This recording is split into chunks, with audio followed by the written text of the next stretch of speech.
Assalamualaikum warahmatullahi wabarakatuh. Perkenalkan, nama saya Muhammad Rozan Istazada Firdausi. NIM saya yaitu 25 083 000060 dari program studi Sistem Informasi Universitas Merdeka Malang. Dalam video kali ini, saya akan membahas tema macam-macam agama, fitrah, dan eksistensinya dalam kehidupan manusia modern. Kenapa saya pilih tema ini?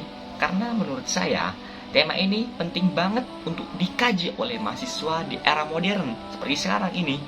Karena di tengah derasnya arus globalisasi dan teknologi, banyak dari kita-kita yang mulai kehilangan arah spiritual.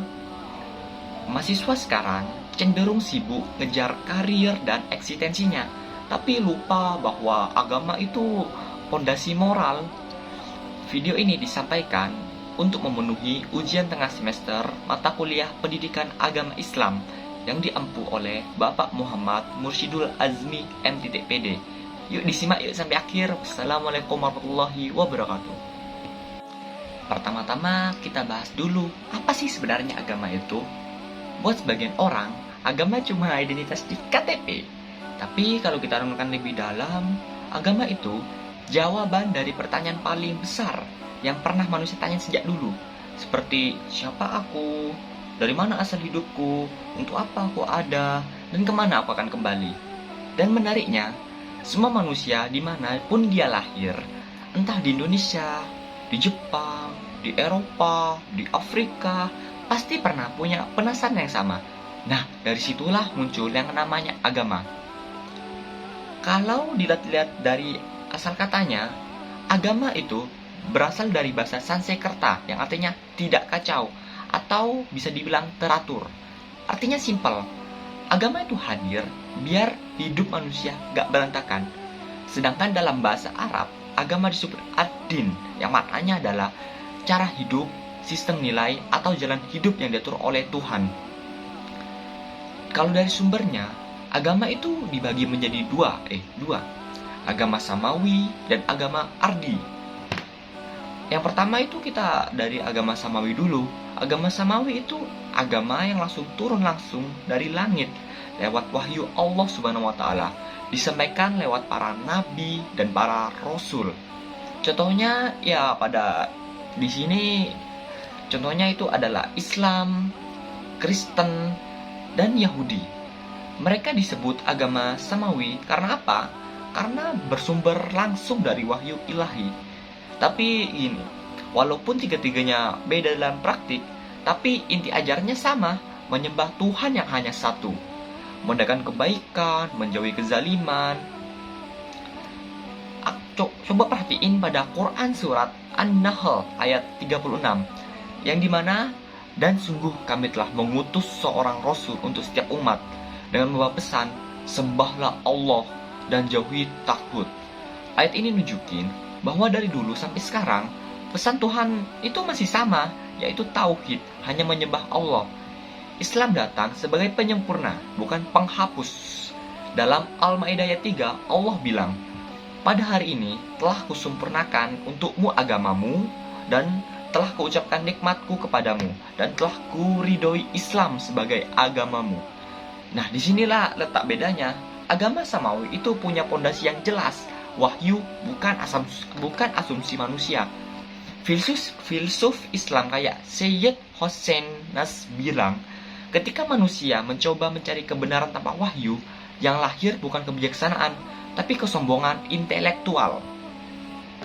Dan jujur aja, itu lagi kejadian sekarang. Manusia modern merasa cukup dengan logika dan sains, tapi ya itu kehilangan arah spiritualnya.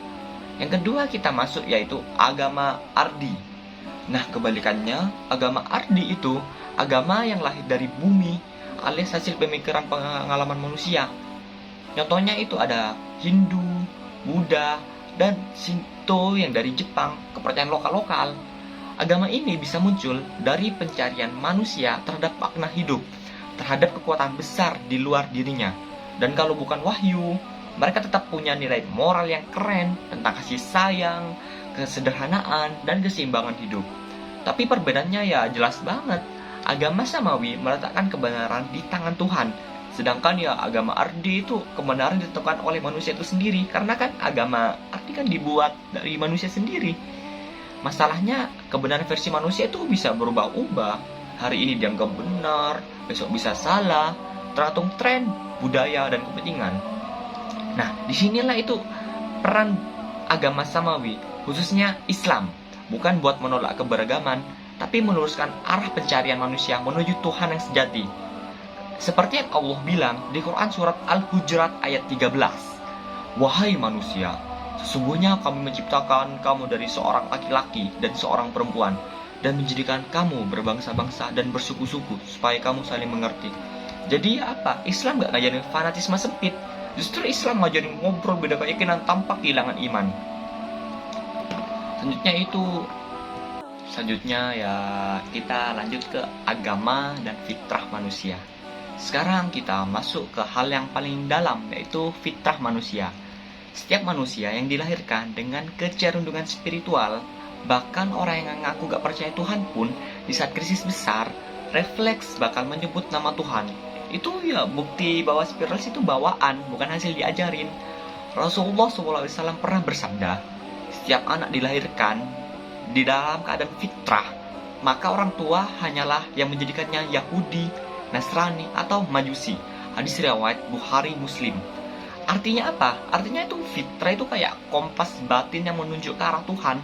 Tapi ilmu budaya dan pendidikan bisa bikin arah itu bergeser. Dan itu yang terjadi di dunia modern sekarang. Manusia itu terlalu sibuk ngejar materi sampai lupa kebutuhan rohaninya. Kayak kata Syed Naquib al-Attas, krisis manusia modern bukan krisis ilmu, tapi krisis adab. Karena manusia lupa menempatkan Tuhan di pusat kehidupannya. Islam itu hadir bukan buat membatasi manusia, tapi justru menyadarkan siapa dirinya, makhluk yang berakal sekaligus berjiwa. Dan dua-duanya harus seimbang, akal buat berpikir, iman buat menuntun.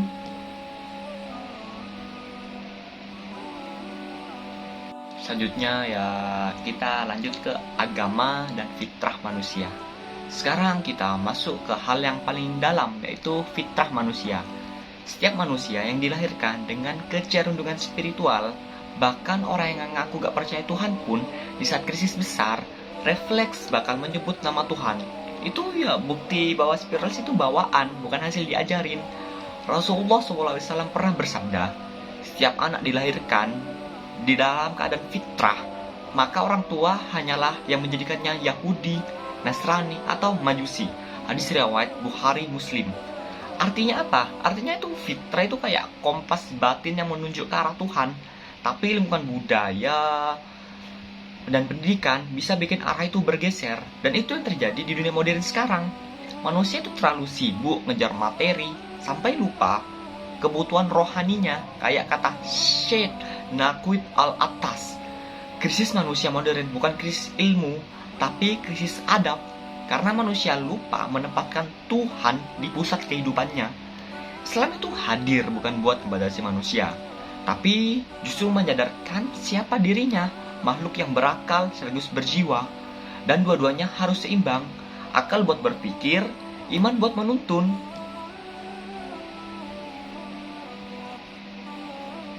Nah, selanjutnya itu ada eksistensi agama dalam kehidupan sehari-hari. Sekarang mari kita langsung tarik ke dunia nyata. Di era modern kayak sekarang, orang sibuk banget ngejar karir, popularitas, dan validasi sosial. Skor medsos yang isinya pamer, drama, sama debat gak kelar-kelar. Padahal di tengah semua itu, banyak yang kosong batinnya, kosong maknanya. Dan disinilah agama nunjukin eksistensinya. Agama bukan cuma tentang ibadah dan tempat suci, tapi gimana kita hidup dengan nilai-nilai ilahi di tengah dunia yang makin egois. Contohnya, saat orang lain sibuk ngejar status, Islam ngajarin qanaah, cukup dengan yang ada. Contohnya itu lagi saat bumi rusak karena serakah, Islam itu ngajarin la tusfidu fil ard, jangan bikin kerusakan di muka bumi. Dan ada lagi contoh selanjutnya, yaitu saat dunia makin bising sama hoax dan kebencian, Islam ngajarin tabayun. Klarifikasi dulu, jangan asal share. Nah, makanya eksistensi agama itu bukan di ritual, tapi di sikap.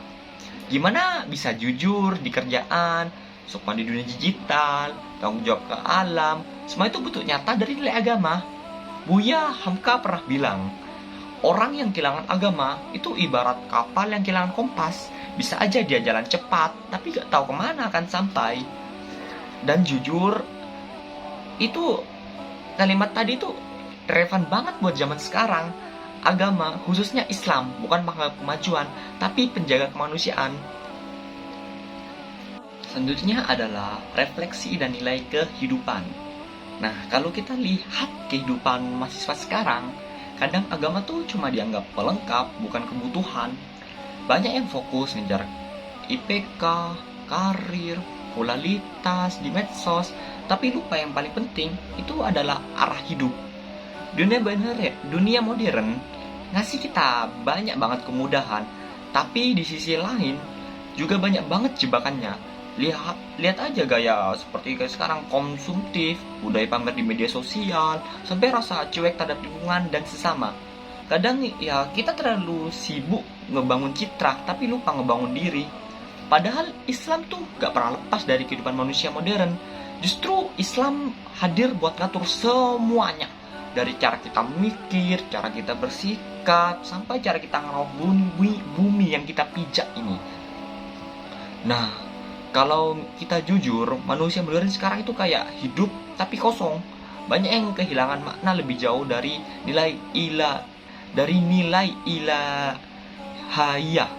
Padahal Allah sudah bilang dalam surah Al-Baqarah ayat 117, bukanlah menghadapkan wajahmu ke arah timur dan barat itu suatu kebajikan, tetapi sesungguhnya kebajikan itu ialah beriman kepada Allah, hari kemudian, malaikat, kitab, nabi-nabi, serta memberikan harta yang dicintainya kepada kerabat, anak yatim, orang miskin, musafir, dan orang-orang yang meminta-minta, serta memberdayakan hamba sahaya.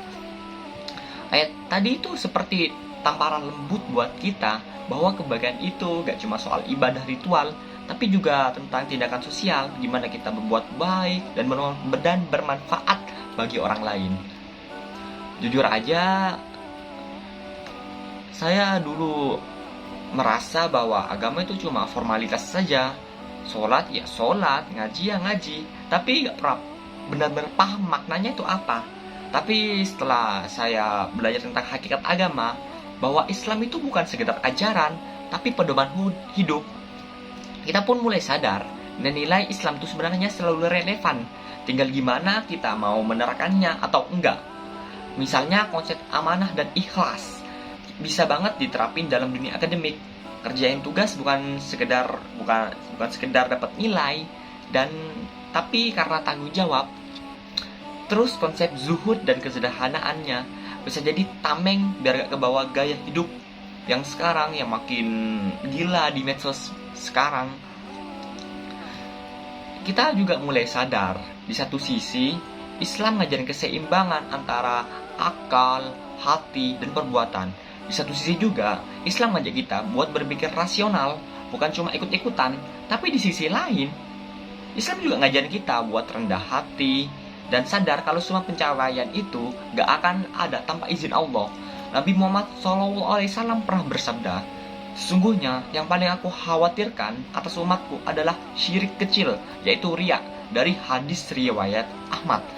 Hadis ini ya nyentuh banget di zaman sekarang. Banyak banget yang ibadahnya bagus di depan kamera, tapi ya hatinya itu cuma pengen dilihat orang.